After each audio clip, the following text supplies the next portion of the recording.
Hi guys, I am Prashant.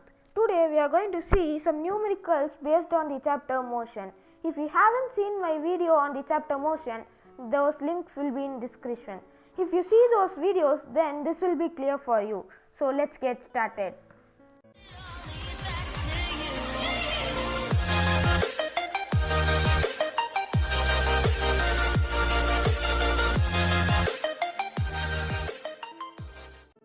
Our first question is, a body travels a distance of 8 meter in north to point P and then turns right and walks 6 meter to point R. Find the distance and the displacement traveled. You can pause this video here and you can find the answer. So let's get started. This is the point, this is the body. If it is traveling to the point P, which is in north, and moving to point R. Let us keep the starting point as Q. Then they have given that the distance between P and Q is 8 meter and P and R is 6 meter. Then the total distance is 8 plus 6, which is 14 meter. Now we need to find the displacement. Displacement is the shortest distance between the starting point and the ending point. Here the starting point is Q and the ending point is R. So the displacement is this, which is marked X. To find it, we know that it is a right angle triangle. So we can use Pythagoras theorem to find it, which is 6 square plus 8 square is equal to x square. Then it will come root 100, which is 10 meter. So let us go to our second question. The second question is, a car decelerates uniformly from 24 meter per second to 18 meter per second on 3 seconds. How far does it travel during this time? You can pause this video and you can think about it. Now let's start. We know that S is equal to ut plus half at square. We know the value of u and t, but we don't know the value of a. To find it, we also have an equation like acceleration is equal to v minus u by t. If we substitute all these values, then it will come acceleration is equal to minus 2 meter per second. Sign is very important. So then if we substitute acceleration value also in the first equation, it will come S is equal to 24 into 3 minus half into 2 into 3 square, which is 63 meter. Now let's go to our third question. Third question is, a ball is thrown vertically upwards. Its velocity is 10 meter per second in half of its height. Find its height. You can pause this video here and think about it. Now let's start. Think that this is that ball. If it is thrown vertically upward, then this will be its motion. Assume this line as half of its height and they have given this as 10 meter per second.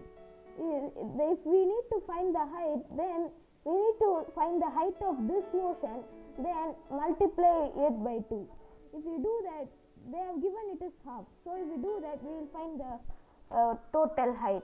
So to find that, we know the formula h is equal to u square by 2g.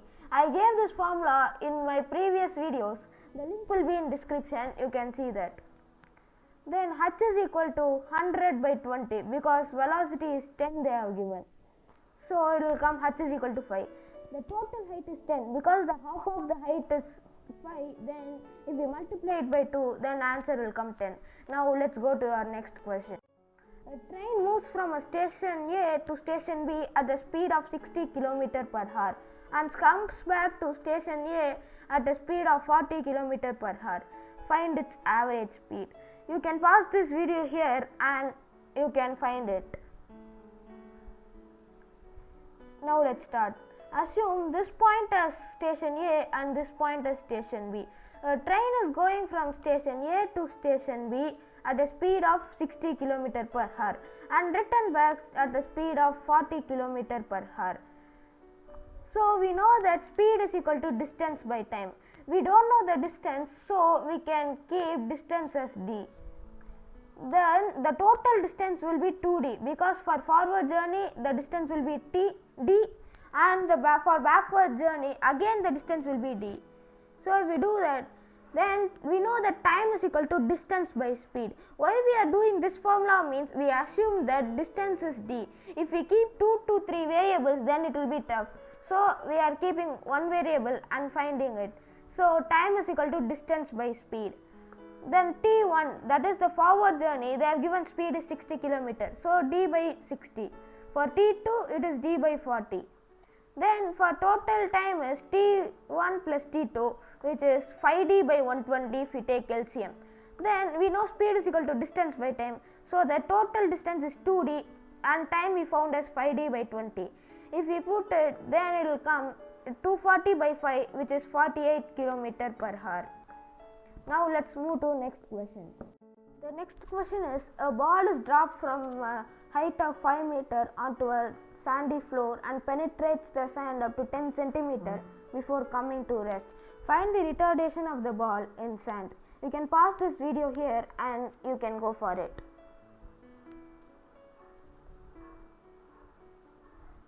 Now let us keep this as a sandy floor and a ball is dropped from the here. Now I mark the starting point of the ball. They have given this as 5 meter and this distance as 10 centimeter. We need to find the retardation of the ball in this motion. So if we want to do that, we need to find the final velocity of this motion, and that will be the initial velocity of the ball going under the sand. So to find that, we know the formula V is equal to root 2GH. If we substitute the value, then it will come V is equal to root 98. Now if to find the acceleration, we know V square minus U square is equal to 2AS. If we substitute all, it will come 490 meter per second square. This is this acceleration. So let us go to our next question. The next question is, a body is thrown vertically upward with a velocity of 20 meter per second from the top of the tower whose height is 25 meter. How long it will take to reach the ground? You can pause this video here and you can go for it. Now think this as a body, and its motion when it is thrown vertically upward will be like this. And they have given this height as 25 meter. So I divided this motion into two halves. First half is when it is reaching its maximum height. The time taken for it is U by G. I gave the derivation of this formula in my previous video, you can see that. Then it will come like 2 seconds. The second part is which it is reaching the ground like this. We know that at the topmost point the velocity is 0. So that we can use the formula of a body dropped from a tower to find the time of it. To find that, we need to find the distance of this. As the body dropped from a tower, the height should be 25 meters plus this distance. So to find that, I use the formula h is equal to u square by 2g. Then height becomes 20 meter. Then if this is 20 meter and this is 25 meter, then total will be 45 meter. Now I use the formula t is equal to root 2h by g. If we substitute all, it will come t is equal to root 90 by 10, which is 3 seconds. The total time is 3 plus 2, which is 5 seconds. Our last question in this video is, a ball is dropped from the top of the tower 100 meters high. Simultaneously, another ball is thrown upward at the speed of 50 meter per second from the bottom. Find the time when will they meet. You can pause this video and go for it. Think that these two are those two balls. One is dropped from a tower and another one is thrown vertically upward. They told the distance between them is 100 meters as the tower is 100 meters high. The motion is here.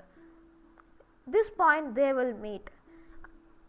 We know that the time taken for this ball to come here and the bottom ball will be same, then only they will meet. So I use the formula S is equal to ut plus half at square.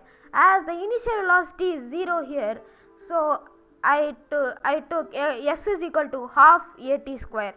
Acceleration is minus g, as I took bottom as minus, and the displacement will also be minus because it is coming from top to bottom.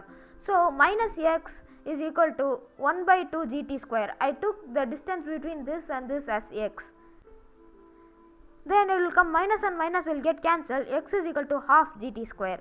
Now I will take for bottom wall. Then it will come 100 minus x, because the total height is 100, then I took as x here. So 100 minus x is equal to 50t, because initial velocity is 50, and minus half gt square, because acceleration towards downwards and I took downwards as minus. Then it will come, if you substitute the value of x here, then 100 minus half gt square is equal to 50t minus half gt square. Half gt square and half gt square will get cancelled, then it will come 100 is equal to 50t, then t is equal to 2 seconds. Thank you for watching our video till this end. Please give a like and comment where should I improve. If you want to see our further videos, then click that subscribe button and click that bell icon. Thank you.